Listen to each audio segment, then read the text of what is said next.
What would you like? So Judge, two things. I've talked to Madam Prosecutor on this case, Judge, and I'm approaching on two things. One, bond reinstatement and PC on this case, Judge. She and I have already discussed it on this case, and we just both want you to hear the PC if we can, Judge. Okay. And then on the bond reinstatement as well, Judge. Right. So officers initiated a traffic stop in Harris County, Texas for a vehicle having a fictitious plate bearing the word traveler on it. During the stop, the defendant refused to provide. Traveler? Okay. During the stop, the defendant refused to provide ID or insurance information, stating, "I do not consent to this." Officer attempted to remove the defendant from the vehicle, and defendant actively resisted by pulling his arm away from deputies until he was detained. Okay. Tell me what.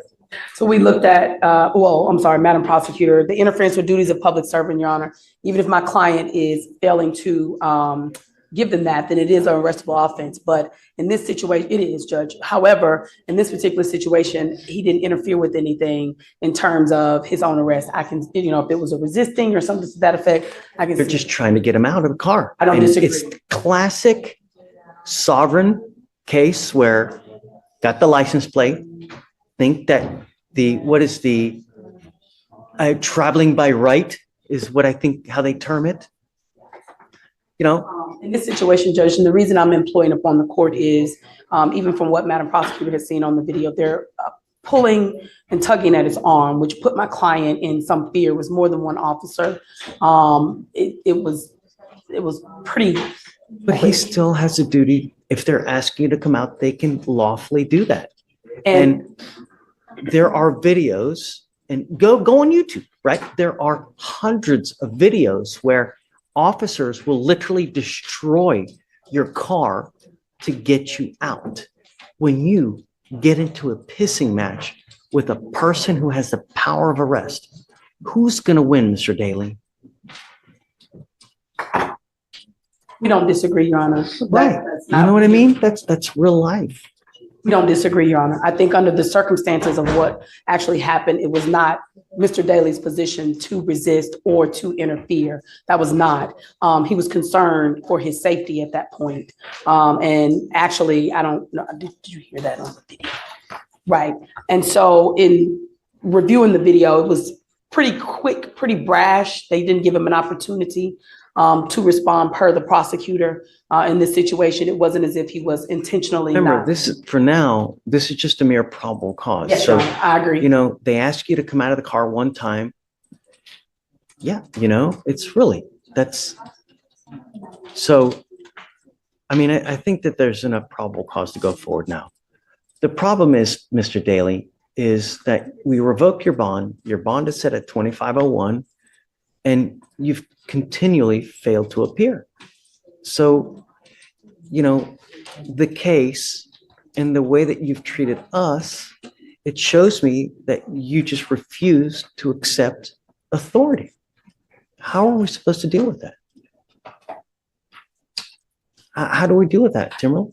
Your Honor, the only reason I bring to your attention is I asked the court to take into consideration. We have a Black male works every day who, and I hate to put that on the court, but I do in this particular climate, that has never been in contact with any particular law enforcement court system.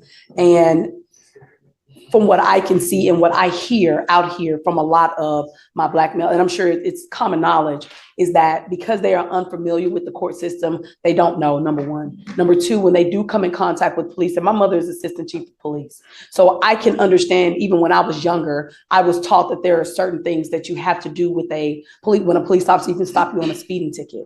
What we don't know is whenever these officers come up, when you're somebody who don't have the privilege of having a police officer as a parent, or who isn't familiar and is being raised in this particular climate and seeing what they see on TV and seeing what they hear and everything that has occurred, you don't know what the proper steps are. I was trained from when I was grown up, what you do. I'm not saying that what he did was right or wrong. I'm not saying that how he reacted to this particular court, it is wrong. However, I'm employing upon the court to ask the court to take into a little bit of consideration, number one, from his perspective, all defendants can't just say this, but I do see that, from what I've known from this particular case and now in talking to him, I do believe that there is a sense of sometimes they just don't know. Sometimes they just don't. So I'm asking to reinstate his PR bond. I am now on the case. What you know about me, I'm a tight attorney. I run a tight ship. So, and by which of way I believe I can reach him and getting him to court and resolving this matter, which is what I talked to the prosecutor about when you were on break. It's like, let's just resolve this. Let's take care of this. I'll buy it. Yes, sir. Okay. Thank you, Judge. I'm not going to do this again, though. I promise you. I don't care whoever you have. If you flake on us again, that's 3 times. It's out. I'm not going to do it again. Do you understand, Mr. Daly? I mean, when you come to court, good things happen. When you don't show up and you continually do it, you can't expect good things to happen. Now, do you have a Texas driver's license? No, right now. You're not allowed to drive. Right. You have a bond condition and you've signed an affidavit with me today promising you're not going to drive. I don't care how you term it. Driving, traveling, however you're going to word it, whatever you do not get into the driver's seat of an automobile, a motorcycle, anything with a combustible engine where you can get on the road unless you have approval from us. Do you understand? I don't care that you have to work. I don't care if you have to go to church. I don't care if you're going to a funeral. I don't care if you're going to wherever it may be.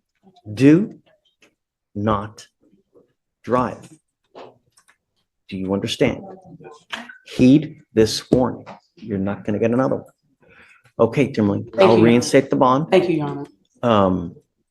And I'll talk to her. We were going to try to talk to Chief, but it's pretty busy I today. mean, I think the case is only 3 months old, Yes, so you've got time. You can do whatever you want. Yes, sir. Thank you, Judge. Because you have a lawyer, I will waive your appearance. You don't have to waste your time coming to court now, but you must stay in touch with her and she'll tell you when you got to come back to court. If she comes back and tells me she can't get a hold of you because you're playing games or you've gone AWOL or whatnot, or you get arrested for something else, all bets off.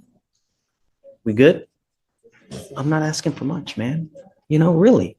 And for future reference, when you get into a pissing match with someone with the power of arrest, you are nearly always going to lose. It's just the way it works. And as a young Black man in today's society, you got to be extra special careful because things can go really wrong really quick. And there's evidence of that over and over and over. Okay? All right. Good luck, guys. Thank you, Your Honor. Yes, ma'am. Thank you, Judge. Go ahead. Thank you. Thank you. You want to show this to Chief? Yeah, I just sent her. Thank you. Of course. No. Soon.